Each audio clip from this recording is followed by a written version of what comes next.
Shalom saudaraku yang terkasih di dalam nama Tuhan Yesus Kristus. Selamat pagi, salam sejahtera untuk kita semua. Selamat berjumpa kembali dalam program renungan dan doa pagi hari ini. Semoga sukacita Yesus Kristus selalu menaungi hati kita sepanjang hari ini. Mari saudara sekalian, sebelum kita mendengar dan merenungkan firman Tuhan, baiklah kita berdoa kepada Tuhan agar apa yang kita dengar dari firman Tuhan dapat menjadi berkat untuk kita semua. Tuhan Allah Bapa yang kami puji dan kami muliakan, terima kasih buat kasih setiamu Tuhan yang memberikan kami kehidupan sampai saat ini. Tuhan, sebentar kami akan mendengarkan firman-Mu. Biarlah firman yang akan kami dengar dapat tertanam di setiap hati kami. Berikan ketenangan pada kami Tuhan, supaya kami dapat duduk tenang untuk membaca dan merenungkan firman-Mu. Berikan hati dan pemikiran yang terbuka di setiap kami, agar dapat mengerti apapun yang disampaikan oleh-Mu Tuhan. Jauhkan dari segala kuasa kegelapan yang ingin mengganggu kami ini Tuhan, supaya kemuliaan Tuhan semakin ditinggikan. Firman-Mu adalah ya dan amin, yang dapat membawa kami ke dalam kedamaian. Inilah permohonan kami Tuhan. Sebelum kami sampaikan, Tuhan sudah lebih mengerti apapun yang kami rasakan. Kami tahu Tuhan selalu ada dan sudah mengabulkan segala permohonan kami. Di dalam nama Tuhan Yesus yang menjadi juru selamat kami yang hidup, kami telah berdoa dan mengucap syukur. Amin. Saudaraku yang terkasih di dalam nama Tuhan Yesus Kristus, mari kita buka Alkitab kita dalam Lukas 1 ayat 32. Ia akan menjadi besar dan akan disebut anak Allah yang maha tinggi. Dan Tuhan Allah akan mengaruniakan kepadanya tahta Daud, bapa leluhurnya. Dan ia akan menjadi raja atas kaum keturunan Yakub, sampai selama-lamanya, dan kerajaannya tidak akan berkesudahan. Saudaraku yang terkasih di dalam nama Tuhan Yesus Kristus, 2000 tahun yang lalu Tuhan Yesus lahir sebagai seorang bayi di kandang domba di sebuah palungan, dan mati di kayu salib bagi kita semuanya. Tapi dengarkan, sebentar lagi Dia akan datang bukan lagi sebagai seorang bayi, tapi datang sebagai Raja di atas segala raja, menjemput kita sebagai orang-orang kudusnya. Waktu sangkakala dibunyikan, Tuhan akan tunggu kita di awan-awan yang permai. Pada saat itu orang-orang yang sudah meninggal di dalam Tuhan Yesus Kristus akan dibangkitkan dari kubur, dan kita semua yang masih hidup akan diubahkan menjadi tubuh kemuliaan, dan akan bertemu dengan Tuhan Yesus Kristus, duduk semeja hidangan bersama-sama dalam perjamuan anak domba yang kudus. Ini adalah suatu janji Tuhan yang luar biasa. Saudara yang dikasihi Tuhan, kalau kita tahu Dia adalah Raja di atas segala raja, saya mau ingatkan, persiapkan akan kedatangannya. Lebih sungguh-sungguh lagi, ada banyak tanda-tanda Dia akan segera datang. Persiapkan diri dengan baik. Ada satu cerita dalam Lukas mengenai 5 wanita yang bijaksana dan 5 yang bodoh. Mereka semua menunggu pengantin pria yang akan datang. Semua bawa pelita, tapi 5 yang bijaksana membawa buli-buli minyak cadangan.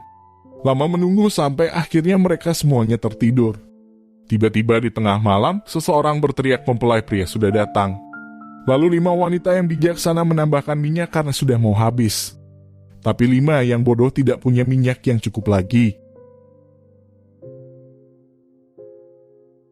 Sederhananya, kenapa mereka dapat dikatakan wanita yang bijaksana? Padahal mereka sama-sama tertidur. Kelima wanita yang bijaksana ini selain membawa pelita, juga membawa cadangan. Mereka melakukan lebih dari 5 yang bodoh. Mereka mesti keluar uang lebih banyak untuk beli minyak cadangan. Mereka lebih berpayah-payah membawa cadangan sehingga kedua tangannya penuh berisi. Kita harus mempersiapkan kedatangan Tuhan Yesus Kristus seperti 5 wanita yang bijaksana. Hari-hari ini Tuhan mau kita harus tingkatkan saldo rohani kita. Isi lebih banyak saldo rohani saudara di kerajaan surga. Mungkin bukan hanya dengan uang, tapi dengan apa yang saudara lakukan, yaitu dengan melakukan kebenaran firman Tuhan. Tambah terus saldo rohani saudara di bank surga. Jangan puas diri dengan sudah diselamatkan saja. Jangan pernah merasa puas. Teruslah berbuat benar. Makin sungguh-sungguh, makin kudus lagi di dalam Tuhan.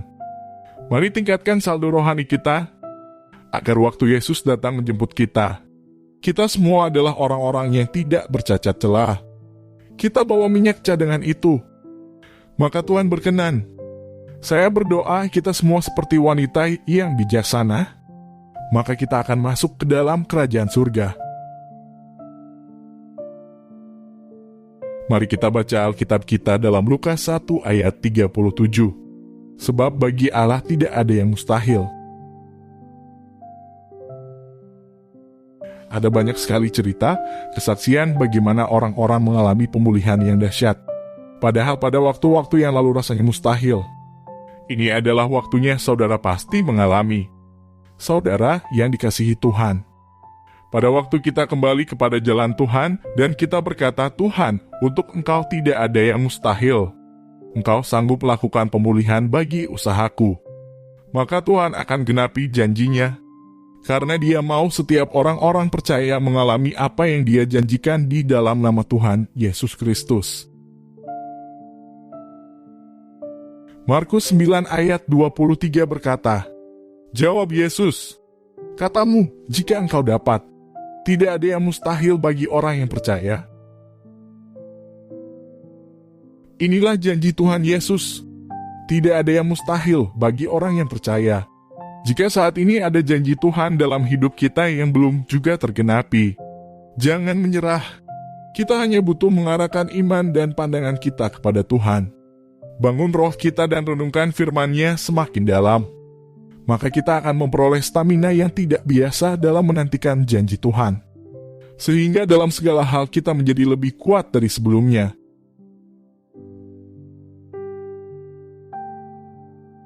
Demikianlah firman Tuhan pagi hari ini. Semoga firman Tuhan hari ini dapat memberikan kekuatan baru kepada kita, supaya kita lebih mempersiapkan diri dengan lebih bersungguh-sungguh kepada Tuhan, menjelang kedatangannya dan menjemput kita orang-orang yang percaya kepadanya. Pastikan kita adalah salah satu dari orang tersebut. Sebelum kita beraktivitas pada hari ini, marilah kita berdoa kepada Tuhan Yesus, supaya lawatan Tuhan selalu menaungi kita sepanjang hari ini dan apapun yang kita lakukan berkenan di mata Tuhan.